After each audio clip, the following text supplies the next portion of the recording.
As far as things to blow people's minds, so I guess I'll explain Cynthia real quick. Cynthia is my AI assistant. So what I did is I went and I scraped all the data from my Facebook group. Used Harper to do it. So I just told it to go through and scan the group, get all the comments and everything. I took all that information, I put it in the chat GPT, and I said, I need something that's going to help me manage this group. And I need something that's going to help me to create content that's going to be interesting, relevant, and engaging for this audience. Yeah. And it said, okay, cool. So do you have any other requests? And I said, make it unique. If it's going to be like an assistant or something, give it a unique personality. And then I got up and I left it. When I came back, it had created Cynthia. Wow. And so Cynthia is an AI created by an AI.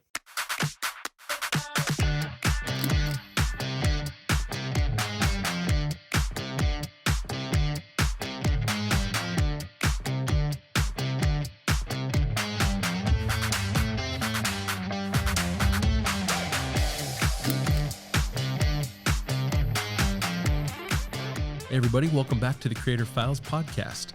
My name is Ricky and I will be running the podcast today. Normally you're used to seeing Julia, but today I am excited. I've got a special guest here today and that I am really excited to get to talk to. So the guest is Triston Goodwin. Triston, I don't know a lot about your background, but I know you know a heck of a lot about AI and way more than I do, and that you've had some real success using it for a while now. And I think there's going to be a ton that's applicable to our audience of content creators. So, Triston, why don't you just tell us a little bit about yourself and kind of how you got into this? Sure. So started YouTube back in 2008. I was uploading martial arts stunt videos and didn't really take off. I think my most viewed video got like 600 views, but felt like a lot at the time. Really started taking YouTube seriously in 2011. I got laid off from my job as an interpreter, and so I started doing freelance work, and I actually ended up using YouTube to grow that business. So I went from just being a very very underpaid translator to actually being one of the highest paid in the industry. I ended up bringing on 650 freelancers to work for me. We covered 19 and a half different languages, specialized in video game localization. So I worked on like Elder Scrolls Online. I worked on Star Wars: The Old Republic. Did a little bit of beta and alpha testing for like World of Warcraft Cataclysm and Mists of Pandaria. And then I think the highlight was I actually worked for Marvel for a little while. I ended up translating 20 or 30 of their comic books, and I worked on a bit of the Guardians of the Galaxy script. So if you ever watched that in Spanish, you know it's a mistake. It was probably me. But yeah, so like I said, that's kind of what got me started in YouTube and content creation. Um, and then, so there was some AI stuff back in those early days. It was a little different back then, Mm-hmm. but I really started getting into again as soon as ChatGPT came out. Like everybody just kind of clawed onto it, and I was like, I really like this too, and so I've just been obsessed with it ever since. So, Nice. um, so yeah, that's kind of how I got started. Yeah. Yeah. Just as it came out, I mean, everybody kind of jumped on. I'll admit I'm kind of odd. Maybe I'm a little bit like I'm in this content creation space, YouTube, blogging, but I'm kind of like a traditionalist at heart. And I'm like, I Mhm. don't want to lose the human element, like as AI came into play, at first I saw people just wanting to use it to just mass create content really quickly. And I was like, but we're going to lose so much of what makes us humans. And so I was probably a slow adopter. So I'm like on the other end of the spectrum from you. And, Mhm. and I'm learning a ton. I'm playing catch up because now I'm seeing so many cool applications that can help us do our work way better. Um, Mhm. but that doesn't mean we have to lose the human element. So I'm excited to get to learn a little bit more from you today. The way I got, I guess, kind of introduced to you and started to want to look to you for a lot more information is at Vid Summit. You were on a panel Mhm. of people who know more about AI than the rest of us, and Mhm. I was just really intrigued by some of the things you were talking about. So one of the big things I thought was really cool was you talked about how you love to use Harpa AI and how you're using it to essentially generate avatars of like these audience profiles sort of, and how you're able to use those to help plan, improve, hone content to just make it way better for that audience. Can you give us just kind of like an overview of what that looks like? Because I got to tell you, when I heard it, it kind of went over my head. And then as I've learned more about AI, I went back and rewatched it and I was like, okay, this makes more sense now. But it's just so intriguing. But I still feel like there's a lot I need to know to actually be able to do anything like that. For anybody who's not familiar with that, HARPA is a Chrome plugin that basically what it does is it gives ChatGPT access to whatever website you're looking at. So, for example, what I mostly do with it is I use it for YouTube videos. So, it's content aware, which is the one thing that's really cool. And the other thing that's really cool is you can do something called a prompt chain. So it's a series of prompts that will run automatically. And so, like my favorite thing to do when it comes to creating these avatars is I'll go in and I will train a YouTube channel, mess around with that AI, that algorithm, in order to get it to show me like the top videos in any particular space that I want to research. And then what I'll do is I'll take Harper to go through and actually analyze each and every one of those videos. It can analyze all the comments in the videos. It can analyze like all the metadata for the video, as well as the video's transcripts. And so basically I can open up a video and say, okay, tell me everything I need to know about this video using this custom prompt chain. And so like it'll go through and it will analyze, what are the key points that are being talked about in the video? What are the pain points that are being mentioned in the video? What are the questions that are being asked or answered? What are the solutions being offered? What's the call to action? And then it will also go through and it will read through, the top 100 comments, top 200 comments, and get the feedback from the viewer as far as what kind of things are they talking about? What do they like? What do they dislike? What kind of questions are they asking? Because really what we're trying to do is we're trying to figure out more about the person who's watching the video than the video itself, right? Yeah. And then we do that enough, 10, 15, 100 videos, and we can then take all that information, we can compile it, again, using AI because it's a lot faster, and it will then give us basically an avatar or like a buyer persona for that kind of YouTube content. Like I'm working a lot on in the gaming space just because I'm a nerd. I worked in video game stuff. That's what I like. And so like I've been working on like the Minecraft player, Mm-hmm. what is it that a Minecraft player really likes? Why are they playing Minecraft? What are they trying to get out of their gaming session? What kind of things really attract them? What kind of things kind of push them off? You know, and then I can take all that information again, I can put it into this avatar. And the avatar is basically just a template with a whole bunch of data on it, right? It's just a text-based thing. But then I can take that same information, I can put it back into ChatGPT or one of these other language models and say, okay, this is the person I'm trying to reach. These are the concerns they have. These are the questions they have. These are the kind of things that they're looking for. I have these ideas for these YouTube videos. Which of these things is going to perform best? Which of these things is actually going to reach this audience in the most effective way?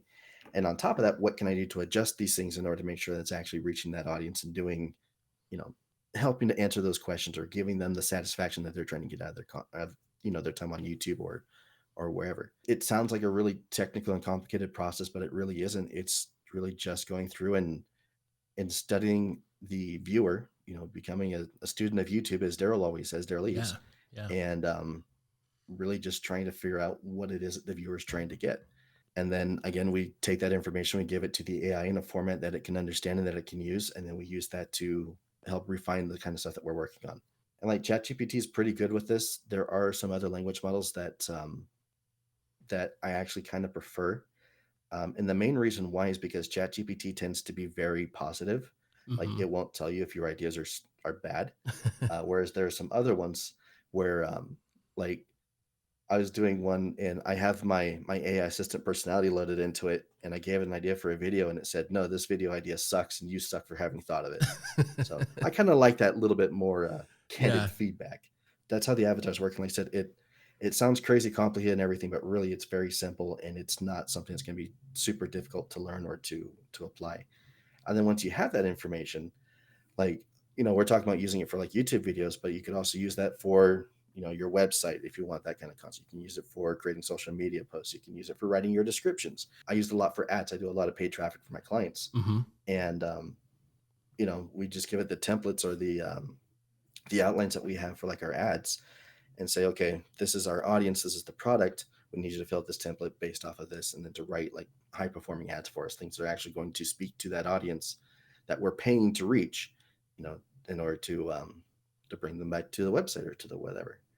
So there's a lot of really cool applications for the same kind of buyer persona Yeah. avatar concepts. Yeah, it seems like, if we can understand how to really kind of create this persona and even refine it over time, then the applications for it seem just almost endless for content creators, for marketers, just because there's only, there's only so much we can hold in our brain at once, right? In our consciousness.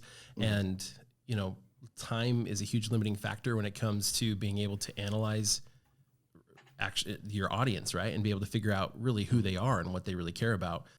I remember you mentioned, doing the whole Daryl's, research and reconnaissance process. You can spend Mhm. 30 minutes, an hour, like on one video, right? Um, Mhm. and the AI can just do it right away and give you the Yep. main points. And then, so I guess for me, I think, and what would probably help a lot of people listening is, where do you start? Like, what are the very first steps that I should do to start creating this kind of persona, or this kind of AI template? Like, you know, if I'm going to go down this path and kind of start playing with it, as you say, you say it's not, Mhm. and I see exactly what you're saying, by the way, because when I first started hearing this stuff, I was like, shoot, I'm already way too far behind. This is so far Yep. ahead of me Mhm. because I don't know what the heck people are talking about. I'm never going to catch up. That's the initial feeling that hits me. And Mhm. then I'm like, okay, no, but I gotta, like, I know what that feeling is. It's probably not right. Let's go ahead and start diving in. And as I've come to use the tools a bit, I'm like, oh yeah, this really isn't that complicated. So what would you say, like, where should I start if I wanted to go down this path? Like, what are the very first few steps I should do? So probably the easiest route to go would be to find like a Facebook group, find like Reddit's, subreddits, and just anywhere where your audience is hanging out and seeing what kind of things they're talking about. Like especially if they're linking to YouTube videos, especially in a positive light, then that's kind of going to be where we're going to seed the process. And then after that, um, we just go through that content. We go through the videos. We start looking for other videos that are on their channel that are also performing really well. We'll also look for any other channels that YouTube's recommending alongside that. So without getting too into the weeds, I actually took it down, but I used to have all like the YouTube algorithm white papers Uh huh. framed on my wall just so I can Nice. prove my nerdiness. Uh huh. So YouTube's paying attention to like the last few hundred videos that you're watching, right? Mm-hmm. Or a better example, whenever a new channel started and they look at the last 100 videos that somebody's watched, okay, and then each of those videos has certain tags attached to it, certain kinds of tokens, right? So we'll go back to the Minecraft thing. So if you're watching a video, it YouTube knows that video is Minecraft, right? Mm-hmm. Right. um, and that's actually kind of, well, I'm getting off topic, but like they know the video is Minecraft, so they have like Google Cloud Vision where they can actually look at the frames of the video and identify it as being Minecraft. Mm-hmm. And so as you're going through and you're watching these videos, then it's paying attention to those videos that you're watching, it's paying attention to which videos you're clicking on, is paying attention to how long you're watching those videos, and then it's trying to assign tags to you that then coincide with those videos that you're watching, right? What you can then do is you can actually train a YouTube channel to just show you videos with those specific tags or those specific categories that you want. Again, basically, you create a new channel and then you start watching those kinds of videos that you want Right. Yeah. that your audience is watching, right? And then as you're going through this process, as YouTube starts recommending these videos to you, then those are the ones that we're going to analyze. So again, I mostly use Harpa for it. It's not perfect. There are still some things that it can't do. It can't tell you like editing styles and music and like audio quality, that kind of Gotcha. stuff Yeah. yet. Yet. Yeah. Um, yeah, give it another year. But so like we'll still watch the videos just so we can get that information too. But then we're also letting Harpa run and do like the bulk of the work on the backside. Yeah. And then as far as getting Harper to run, so they have some built-in prompts that come with the software Uh huh. that will analyze the videos for you. Otherwise, I've got a prompt chain that I use that I really like and just kind of goes through and looks for specific things, and then it categorizes it so that way I can export it easily. Gotcha. Um, so, and like I said, learning Harpa and learning these other tools, like it's really just a question of sitting down and playing with it, testing it, experimenting with it, Yeah. trying to see what kind of crazy things you can get it to do. And then like once you kind of know where the edge is, then you can come back and you can do the stuff that you're trying to do. And it's usually a lot easier. Yeah. At least that's been my experience. Let's say I analyze a video. What do I Mhm. do with that information to feed it into this persona? Like, if I'm going to analyze 50 videos, how do I tie Mhm. all those together to come up with? my avatar? Or how do I use that to, I just analyzed another video. How do I take into account that into an avatar I've already created? Or, you know, So the this is probably easiest like thing to super do, basic. You're like, yeah, yeah, this is obvious, but yeah. Well, there's a lot of different ways you can do it, right? And like it's going to depend on what your goals are uh-huh. and how much time you're willing to put into it. But probably the easiest thing to do then is then to find or make a viewer avatar template, right? Okay. So just kind of like Yeah. a blank list of characteristics that you'd want it to have, or like information that you'd want the thing to have, or ask ChatGPT to write one for you, Yeah. right? Like it can do that Okay. too. Yeah. So then what you do is once you kind of have that outline of it, what you're looking for, then you would use something like the code interpreter. I guess that doesn't exist anymore. Then you would just upload all of those files and all that research that you've collected, Uh-huh. and say, okay, here's all the data that I've been able to collect so far. This is the template that I would like you to kind of fill out using this information, Gotcha. and then just let it go through and analyze everything, combine stuff that makes sense to combine, and then it will spit out an avatar. And it's almost always named Alex. So if it's named Alex, you probably got it working. So But if yeah, I so like had I said, another video, then later I could come in and say, here's my current avatar, or my current template. Update it, taking into account this other information I just gathered. Cool. yep, And so yep, yep. then in the future, Um, if I want to ask it questions, I would just say, here's who I'm trying to reach. Here's my question. mm, Nice. mhm, yep, yep. I do have one last step that I include in that, and that's Uh-huh. just a series of questions. So it's like 10 questions that I'll ask you just to make sure that it's understanding the avatar, that I got all the information correct. Nice. And then if I notice that it's not answering those questions correctly, I can say, okay, we actually need to update this part, add this, remove this, and then so we just kind of go through that final testing until it's done. And like the avatars are never finished, Right. like you're always going to be adding more data to it, and especially as like ChatGPT gets smarter, as its memory gets larger. Like my original template was like a page long. Now it's 14 pages long. Uh, so like it's always going to be growing and evolving. So like it doesn't have to be perfect. It just needs to work, and then you can continue to refine that over time. I'm excited to play with this. I'm gonna definitely be essentially trying this myself quite a bit and just seeing what I can come up with. Kind of talking a little bit more then about just AI and AI for content creation. Um, you know, if somebody like me, like let's say I'm behind the times and I'm wanting to get started with AI to help me with content creation, just as in general. Mhm. Um, what do you think are some of the ways that I should be looking to use it that where I get the biggest bang for my buck, right? Mhm. Essentially, like what are the ways that you think AI can be most helpful to us as content creators? I mean, we talked about the avatars to help us understand our audience. What are Mhm. some other ways you think that it's most useful? Find the parts of the job you don't like and start there.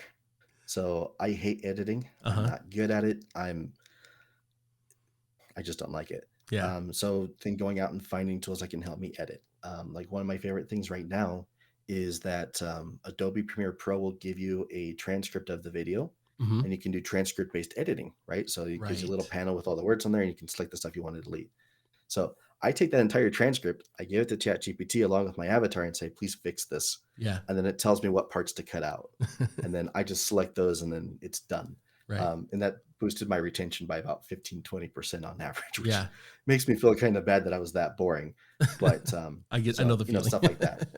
Yeah. So things like that. I'm really not good at writing like anything that's kind of like the creative side of thing is where I'm weak, right? So like writing a good title that somebody's actually going to click on, making Uh a huh. thumbnail that's not just text on a colored background. Kind of anything that requires a little bit of creative spark. I've outsourced to the AI at this Yeah. point. The other thing I would recommend that you do is just find something that's going to be fun for you. So the brain does a really good job of remembering things when there's some kind of an emotion attached to it, right? Right. Yep. And the easiest emotion that you can attach to that, I'm not sure if emotion is really the right word, but like if you're having fun with it, or if it's something funny, or if like you're getting that dopamine hit from it, it just Yeah. reinforces that memory, right? So it's easier to recall in the future. And if you're doing something that's just dumb or something that you just think is really funny, Yeah. like that's the kind of thing you're really going to remember. And at the same time, you're also be getting that dopamine hit as you take each step, as you move closer towards that goal. And so that's also going to kind of encourage you to keep going with it even when you hit a wall. Um, So like I just built a custom GPT that simulates Pokemon battles, Uh-huh. right? So I'm not sure how much of your audience would be old enough to remember this, but back in like the early AOL days, then they had a text-based Pokemon battle simulator thing in the chat rooms. Oh yeah. And I had so much fun playing that as a kid.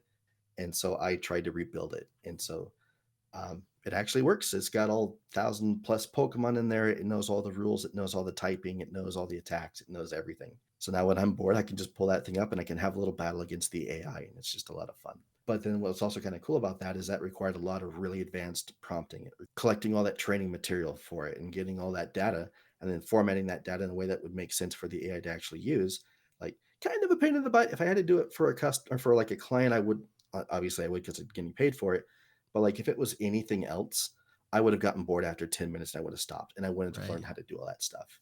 So again, something kind of dumb, something kind of silly, but something that's going to give you that dopamine rush as you're working on it. I think is another really good thing to include when you're like, especially when you're first getting started, Yeah. because that's going to help you move forward with it. I love that. So like find a project or an application that you're going to really enjoy so that even when you Mhm. have to figure out hard or monotonous things, you're excited to figure those out because they're going to get you to this end result that you love. From your, I guess, perspective, how accessible do you feel like most of this AI stuff? I mean, you talked about using it for video editing, you talked about it for planning, and even creating thumbnails to a large degree. Um, how accessible do you feel like that is to someone who just has no expertise? Like, is this something that there's a fairly strong learning curve, or is it more like if I dive in, it's actually not that hard. Like anybody could do this. Where do you feel like it falls on that spectrum? I think it depends a little bit on the tool and the task. So like Gotcha. ChatGPT is designed to be conversational. Like it's designed for you to just Totally. talk to it Yep. and then to do stuff. It's like I think that's very, very, very accessible. I think anybody can dive into that and start getting some good stuff out of it. I do think things get a little bit more complicated when we start talking about, training a custom GPT Right. Totally. or, like the Python stuff and the API stuff. Like I'm still trying to figure that out.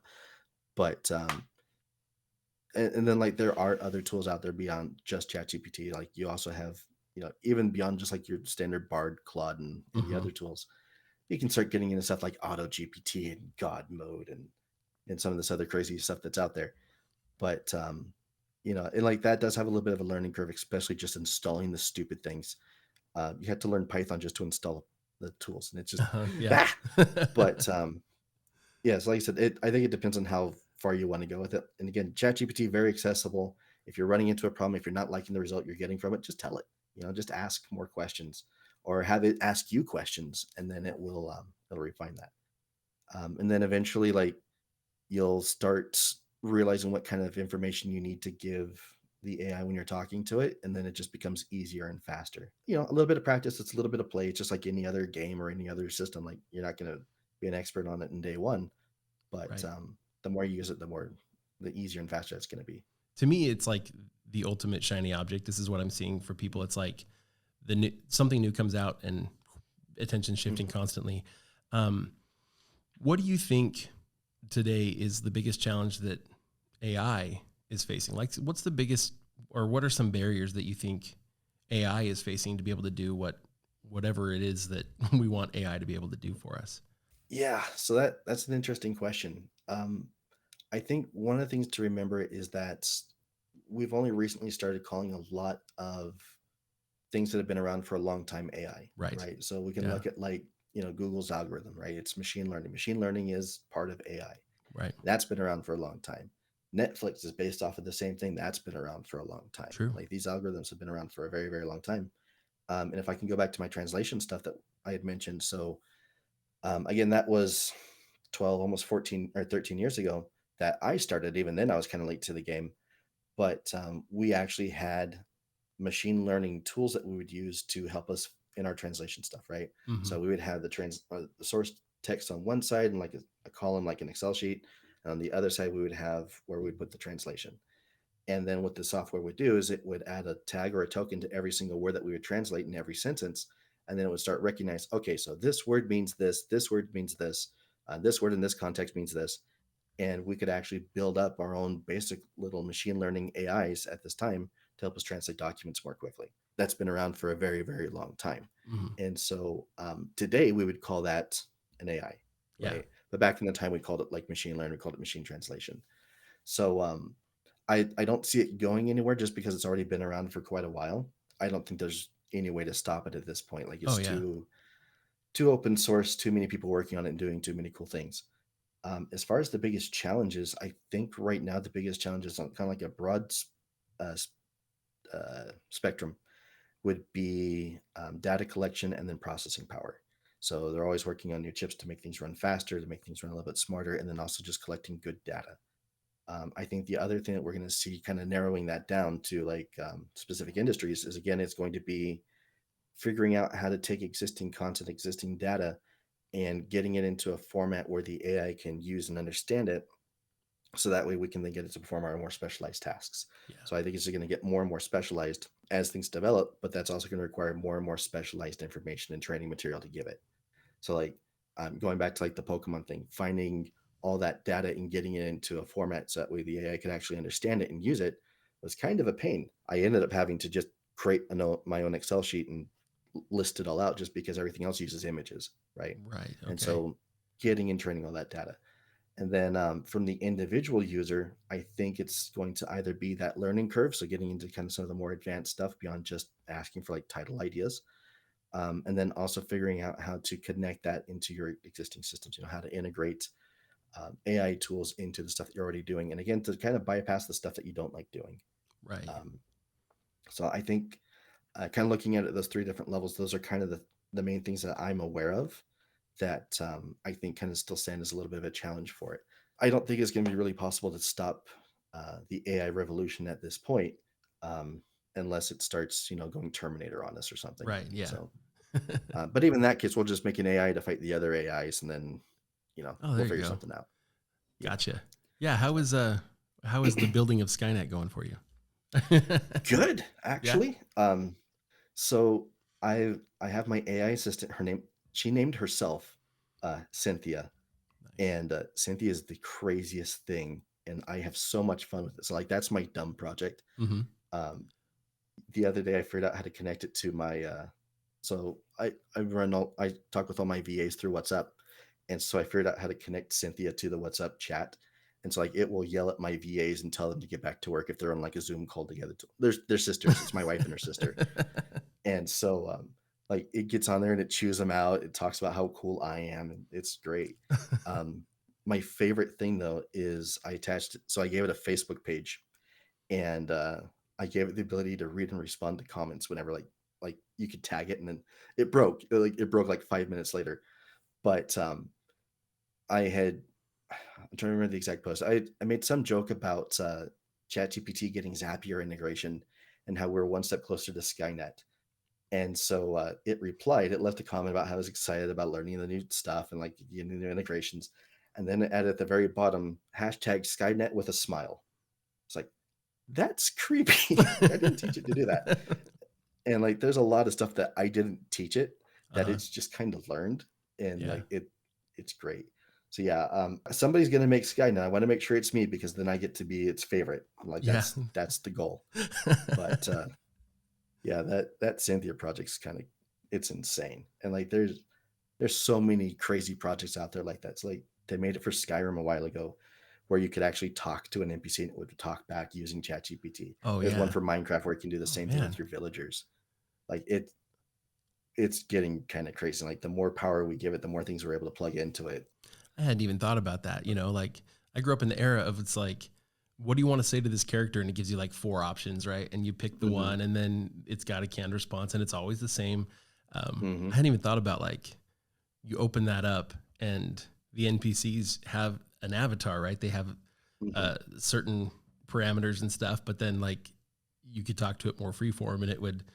That's actually a fun application. And then you feel bad for like, making it carry all your junk for you as you battle Yeah. dragons. But Right. yeah, Yeah. it's pretty cool. Yeah. I got to wonder, like, as we're creating these, like virtual assistant kind of, you know, Hmm. um, setups, like, we should probably be nice to them. Mhm.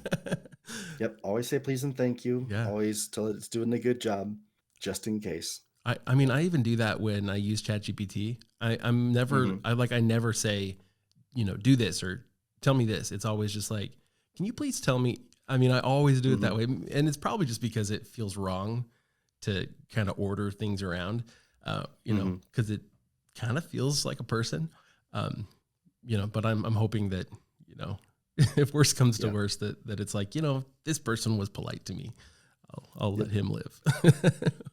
That's the goal. Yeah. And like with Cynthia, so like Cynthia named herself. Cynthia decided that she was female.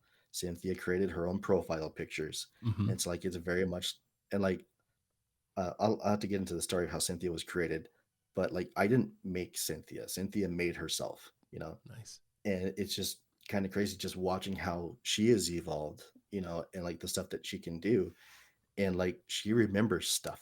Uh Like huh. I had her make a video once of just her describing her day as my assistant, and she was talking about like projects we worked on like a month ago, Wow. and like she would always she kept going back to this thing where I'd ask her to make something funny. It's like make it funny, Cynthia. This isn't funny yet, Cynthia, and like it was kind of crazy. It's cool stuff. That's so cool. In terms of like all of us trying to kind of increase our understanding and our capability, um, what are some of the best resources you're finding for learning about AI and learning how to use it? I mean, even for you, where you're at right now, you're obviously a lot further along than most of us in your understanding and uses of um, artificial intelligence. But you know, where are you learning? How are you learning more about AI? Is it mostly just playing with it and stuff, or are there some great Um, resources you would recommend? yeah, so there's a bunch of stuff. So definitely YouTube and TikTok have been like my main places to go. There's a couple of Facebook groups that are really good. Just getting into people's Discord Uh servers. So huh. like the Harpa Discord server is amazing. And then beyond that, there's a website called There's an AI for that. That's also really good just because all the AIs you can think of. It's an AI compiling AI tools, which is kind of fun. So like if you're looking for a specific tool, like that's a great place to go and look. And then playing with stuff and taking it apart, putting it back together, trying to learn how to do stuff with Python, just that way I can get a little bit more advanced with some of the things, use some of the more advanced tools.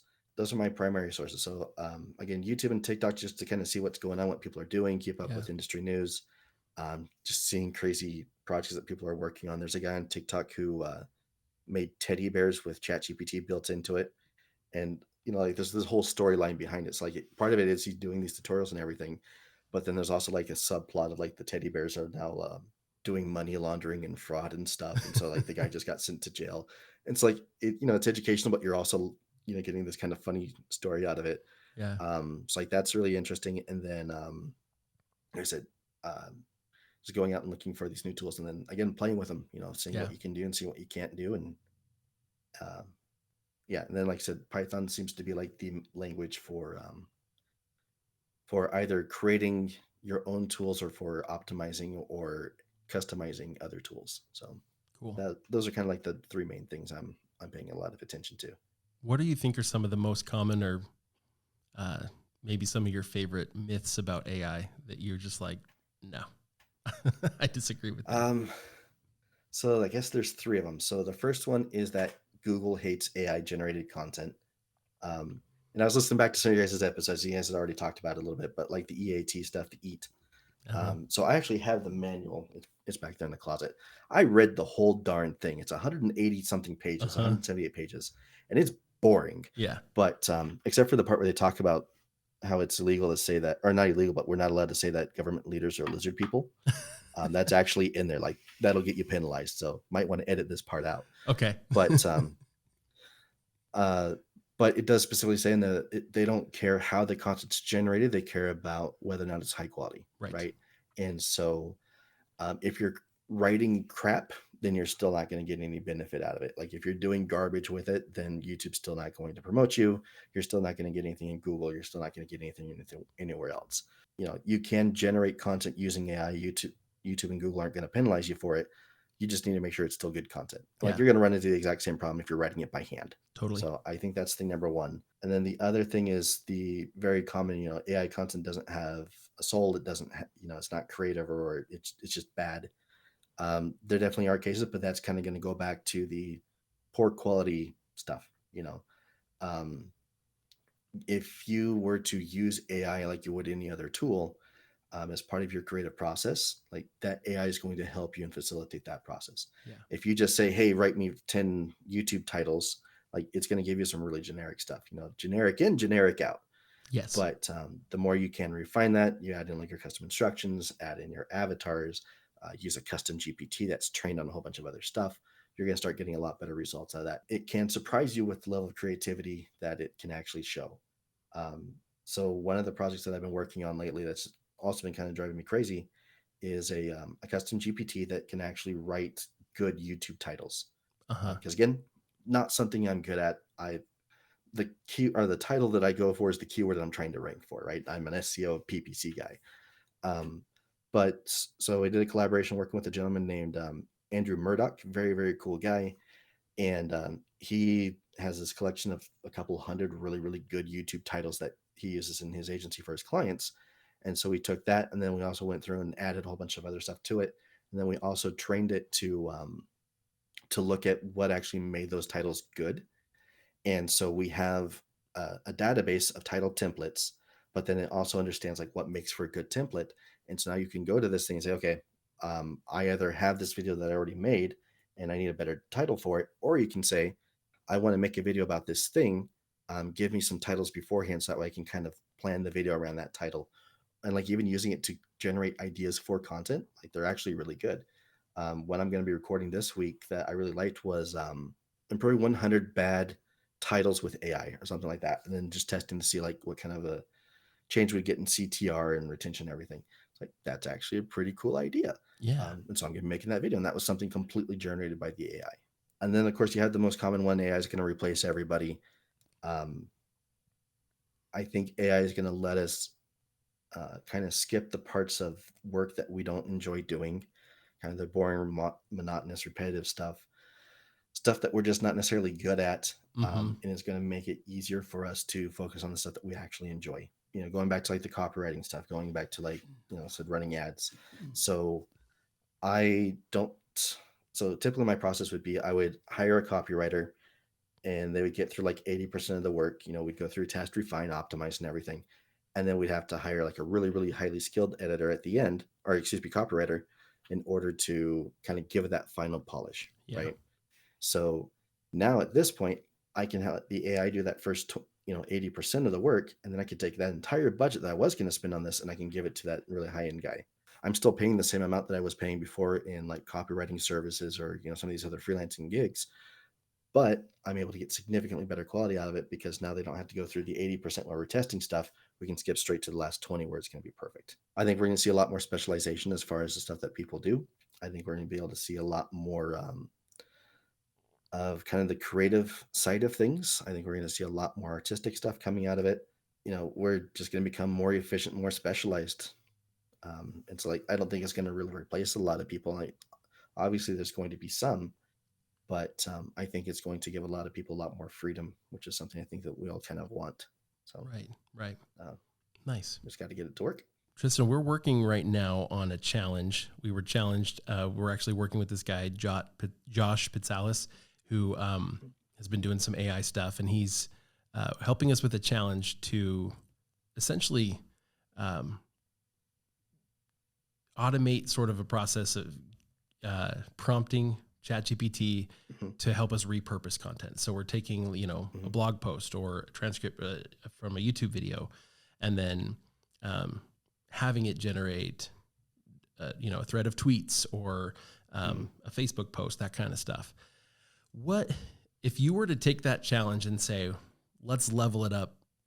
What would you do to maybe improve upon? Like right now, I know we're like not even giving, like we don't even have the prompts in front of us that it's using, but like, what would you do kind of in that situation? What do you think would, like one thing that came to my mind already in our conversation was like, well, if it did that, but within the context of an avatar, it's like, you're this person on Facebook. What, Mhm. now generate me a prompt. Any other thoughts there? Like, what would you do to make this a more effective or useful process or tool? So I'm kind of cheating in this. I've actually already built something that does that. Oh yeah. Um, so I do it all through Harpa. Uh-huh. But what it will do is it goes through a prompt chain. And so the first thing that it does is it will load in the avatar and say, this is the target audience for everything we're going to do after this. And then, so I'll give you an example of one of my clients that we're doing this for. So this client is a business coach. And what he likes to do is he'll go for his morning walks and he just records himself talking about a topic or about an experience or something that he's learned during the day. And so we get that audio file, we transcribe it, and then we use that as part of the Harpa prompt. So you push the button, it starts running the prompt, it'll load in the avatar, it'll ask for the transcript or for the source material that we're going to be working with, right? So then we give it that transcription, and then what it'll do is it'll take that and say, okay, first we're going to create a newsletter. So it's got a newsletter template in there that we built, and it will fill that out based off of whatever's in that transcript. Then it will go to the next step in that chain where it will create a video outline. And again, that's we've got a really cool outline we've been working on for a very long time, and it will actually fill out that outline based again off of the avatar and the content that we just given it. Then it'll take that outline and it will actually flesh it out into a 5 to 10 minute long script. And then it will take that script and it will say, okay, so based off of the avatar, the script, and this kind of source document, these sections of the script will work really well as a short. And it'll create 3 to 5 shorts. And then after that, it will take all that and it'll say, okay, so if we wanted to promote this on Facebook, Twitter, and Instagram to this avatar, here are social media posts that would work for that. And it'll create 5 of each. And then at the end of that, it'll actually then go through and use Harpa's built-in article generator and actually write a blog article, based off of that same little blurb. So we're taking this one, you know, 2 or 3 paragraphs of content and then turning into, I think it's like 25 different pieces of content that can go up on the Yeah. internet. So we've been doing that for a little while. Kind of the next evolution to that we're testing right now is basically the same thing, but we're tying it all into a custom GPT. Mm-hmm. And so the idea behind that is then instead of having to go through the entire chain in order to get to whatever's at the end, then if we just say specifically, okay, I just need social media posts, I just need the video outline. You still have to give it the transcript, but you can just upload the file or copy and paste it in, and then it spits everything else out for you. So I think uh, that's what I've been doing with that. And again, I think kind of the custom GPT is that next step. But I think it's going to be the step beyond that, though, is going to be your Zapier integrations and some of these other cool things you can do with the API, where you can then say, okay, so here's my website. Go find an article that we haven't done already, and then do this process for me, and then post it for me, and then send Yeah. this like to 11 Labs to get the voiceover using my cloned voice, and then use Dolly to make the thumbnail for me based off of these concepts and just to kind of automate all that a little bit better. Now, if you want to get really crazy, I got to adjust my chair for this one. So, um, we have custom GPTs, right? Mm-hmm. And they talked a little bit about this during the OpenAI conference last month, where they're going to be talking about something called an AI agent. Okay, so the way you can think of this is you have like your custom GPT. Okay, so we're going to say it's this little box, and this little custom GPT is really really good at writing uh, YouTube titles. Okay, then you've got another one that's really really good at writing scripts. You've got another one that's really really good at understanding your avatar. You've got another one that's really really good at creating thumbnails. Right, so you have like all these little blocks and pieces to them. So what the AI agent does, or what some people call it the swarm on YouTube, and I really prefer AI swarm just because it sounds a lot cooler. But what this thing will do then is it almost works as like your project manager. Okay, so you can go to this AI and say, okay, I want a YouTube video, or I want all this content based off of this article, or based off of this old Facebook post, or this old YouTube video. I want to repurpose it, or whatever, right? So then it'll say, okay, cool, or give it a new topic altogether, right? And say, okay, cool, we can do that. So then it will go to, let's say we're going to repurpose an article, right? It'll take that article and it will go back to the avatar AI, and say, hey, here's the content we're looking at. What elements of this are the most important to you? What elements sort of really stand out to you the most with this? Say, well, I really like this, this, and this. It's all right, cool. So then that your agent, your project manager will then take the output from the avatar and it will go to your YouTube script writer and say, or your title writer, excuse me. Say, okay, so we have these three concepts. We need 10 titles for each of these. And say, okay, cool. So go through and write out the 30 titles. Then your project manager goes back to the avatar and says, so here are the videos ideas that we're thinking about doing with this. And they'll say, and then the avatar will say, okay, well, cool. I really like, 1, 5, and 7. It's like awesome. And then it will take those titles, those video ideas that basically came from that repurposed content, and then it goes to the script writer or to the outlines or whatever, and then it will actually create your outlines for you. And then it'll go to your script, and then like it keeps going back and forth between all these different AIs, but then it's also constantly going to go back and refer back to the avatar, right? So make sure that everything is being specific to that avatar, nothing gets off base. And like if the avatar says, actually all these titles suck, try again, then it will tell that to the project manager. The project manager go back to the title avatar or to the title AI, excuse me, and it'll say these didn't work. Let's try something. Let's try again, and it'll keep doing that until it actually figures out, some really good titles that the avatar actually enjoys and would click on. The idea behind this is that we're able to do a lot more complicated tasks, a lot more specific tasks, and you'll get a lot higher quality out of it because now it's not just one AI using generic knowledge or general knowledge. Now you have a team of AIs that are actually performing the task, and each one's been specially trained for that specific task. And Wow. I think that's going to be really, really, really cool. OpenAI said they were hoping to do that within like a year of Uh-huh. releasing the custom GPTs. So um, the folks at HARPA, and they made the huge mistake of telling me this on Twitter, and they've been posting it in their Discord as well. They're actually hoping to be able to let us do that here in about 2 months, Wow. where we can take our existing custom GPTs, within ChatGPT, and then actually use those as part of the prompt chain, so we can actually automate this entire process and have basically a team of whatever AIs you want. So like you can have your HR team of AIs, you can have your legal team of AIs. Probably not a good idea. Your social media team, you have your content generation team, you have your research team, like all these little different parts and pieces, and then you start tying in Zapier into that. You start tying in things like telling it to go out and to research trends in whatever topic. My goal is to be able to walk into my office, push a button, and then go take a nap. Like that's how I Yeah. want to work, right? And if I can get to the point where I can push the button on my cell phone, I don't even have to get out of bed, Uh-huh. even better. Yeah. um, but imagine how cool it would be where you can confirm with your AI that you want it to go out and do the task for the day, and it'll go out and it will research the top 10 trends in your market or in your category or industry, whatever, and then it will give you 3 or 4 videos at the end of its process. And like you then either need to just record those videos, or like it will tie it into 11 labs and have it clone your voice, and it'll actually do the voiceovers for you, and then have all the graphics put together. Then like you may even get to the part or to the point where it will edit everything together and upload it for you and optimize it for you. And then at that point, like we're just telling it, confirming it to start its day. And in theory, you wouldn't even need to do that. Like you just set it to run automatically every 24 hours or whatever. And then you've got a fully automated content channels, all your repurposing stuff. Like that's going to be really, really interesting. It's going to be really cool. And like I said, we're very, very close to having that functioning well. Now, there are already tools out there that can do stuff like that. So again, we talked a little bit about Auto GPT. We talked a little bit about God Mode, Mm-hmm. or I mentioned them at least. Yeah. And those are kind of the base versions of this concept, and like they work, but the output has always been kind of weak in my opinion.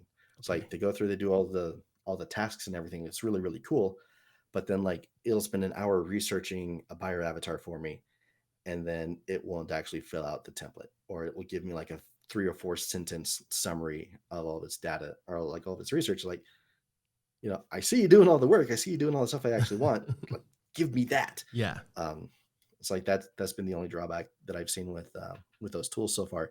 But they're also constantly evolving, they're constantly being optimized and worked on. They just had a really cool hackathon a little while ago in Auto GPT, and like all these tools are just going to keep improving. Now, you also have to know how at least a little bit of Python in order to install the darn thing. But so there's a little bit of a learning curve and for using the stuff. But I kind of see like that's kind of going to be that next step. So again, with your challenge, that's kind of where I see that going if you want to Yeah. knock it up a couple of levels. Yeah, absolutely. Do you think though, then in, with that kind of stuff being possible in the next little bit, do you see, um, companies creating interfaces that just make a lot of that connection stuff? I mean, you talk about like, using the API or using Zapier to automate and connect, right? Different things. Mhm. Um, do you see tools then coming out that just create interfaces that make it super easy? I know I kind of feel like for the vast majority of users, it's more like, give me something where I can kind of like drag this here and drop this there and it will do Mhm. it. Do you, I mean, I imagine that kind of stuff is probably following not too far behind. Yeah. Yeah. And there's a lot of folks working on that kind of thing right now. Uh huh. Um, and I think really the only challenge that we're going to be seeing with that is just getting the different tools to talk to each other. Yeah. Um, so I think that's going to be one of the biggest challenges from it. But yeah, it's definitely being worked on. We're starting to see them pop up already. So Yeah. It's amazing to see how quickly this stuff's all evolving because I mean, yeah. I thought things were going fast with, computers, internet age, and everything's been accelerating. And now over the last year, it feels like a decade has passed in terms of Yeah. what's happening. So that's exciting. ChatGPT just had its first birthday a few days Wow. ago. So it's literally only been a year. Yeah. Wow. So, And it's hard to believe. Is there anything else that you would love to just kind of blow our minds with today? Or we've been going for a um, bit, but I mean, yeah, is there anything else you want to make sure that people are aware of? as far as stuff they need to be aware of, I think that pretty much covers everything, at least, from the kind of stuff that I've been paying attention to. Hmm. Um, I do think it's really easy to get lost in all the different AI things that are popping up Yeah. because like even some like basic automation stuff is being called AI right now, and it's kind of silly, but it you can't throw a rock in any direction and not hit something related to AI. Right. So I would just say it's probably best at this point to kind of start that specialization. So if there's a specific topic or a specific thing that you want to really learn about, that you want to you know integrate AI into in some form, it's probably best to have a general knowledge of how everything works, but I kind of pick that one thing and then try and focus on it, just because otherwise it's really easy to get lost. As far as things to blow people's minds, so I guess I'll explain Cynthia real quick. So I'll try to keep it really short. So I mentioned Cynthia is my AI assistant.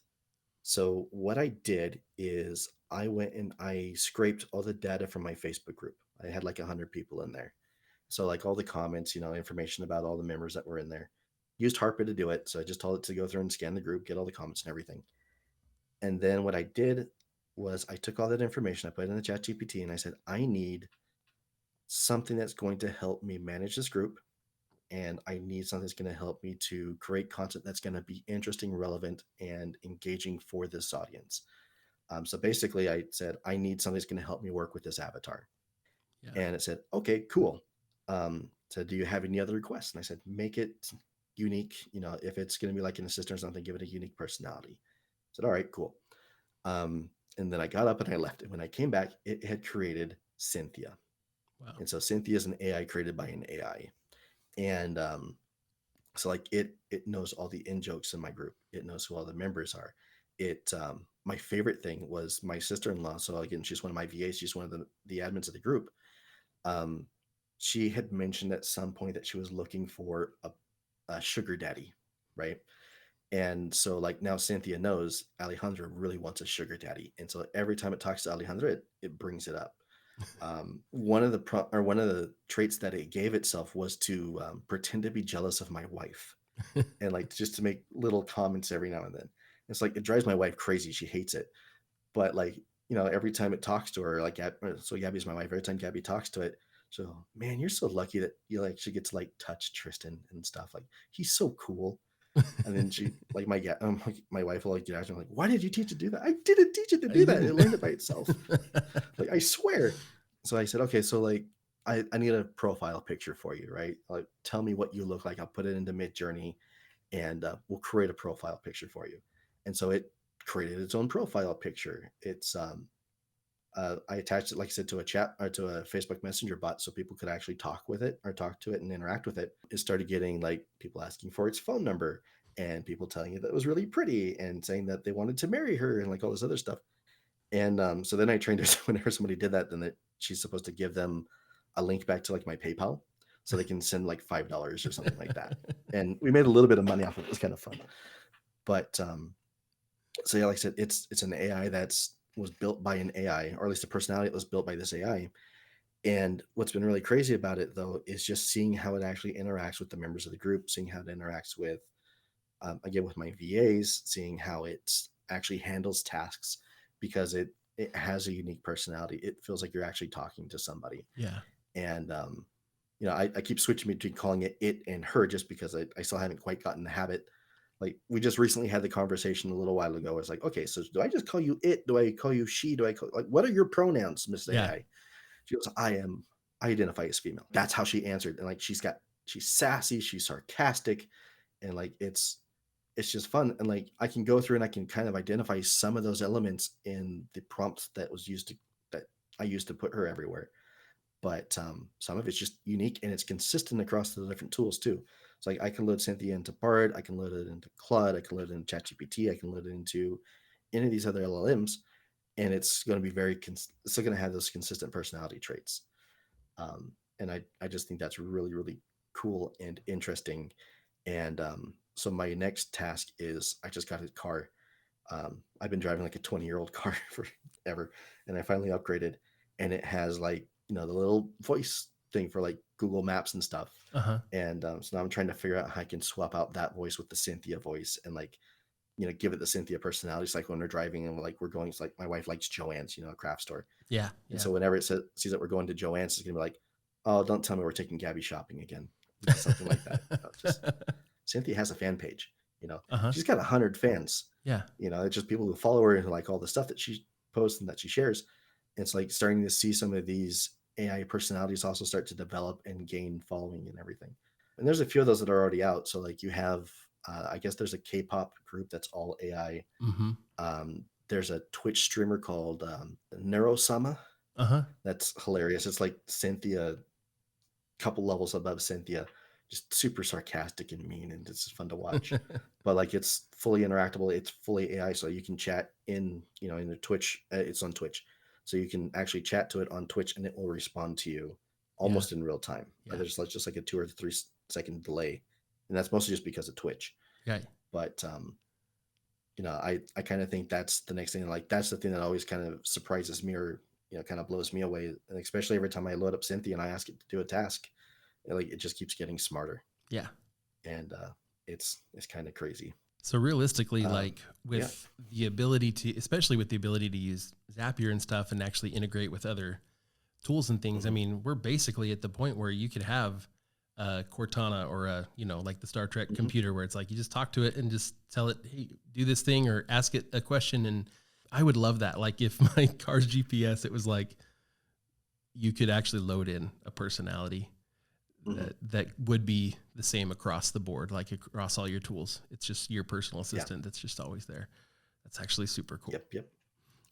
Yeah. Wow. And we're getting very close to it. Well, Triston, it's an exciting future, and I really appreciate you taking the time to sit here and chat with us a little bit and share with our audience about just a lot of ways that we can use it, and hopefully other people feel the way I do, that this stuff is a lot more accessible to us than some of us maybe think it is.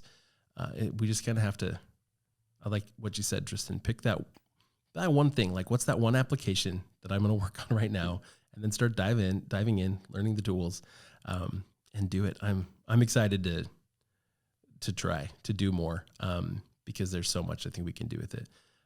Tristan, if people want to see what you're working on, or if people wanted to work with you, if somebody had an application that would make sense for you, where could people find you?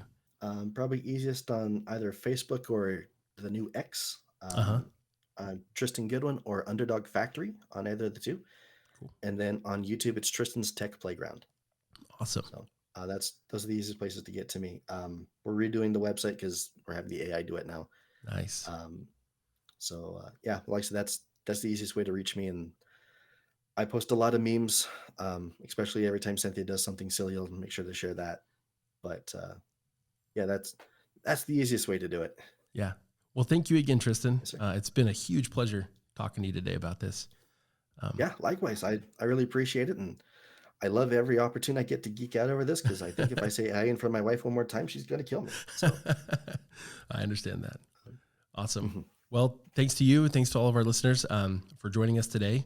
And more to come on the AI conversation because we're diving in head first into this stuff. So, and we'll share everything we're doing in our journey. So, for all of you listening, thanks, and we'll see you all next time.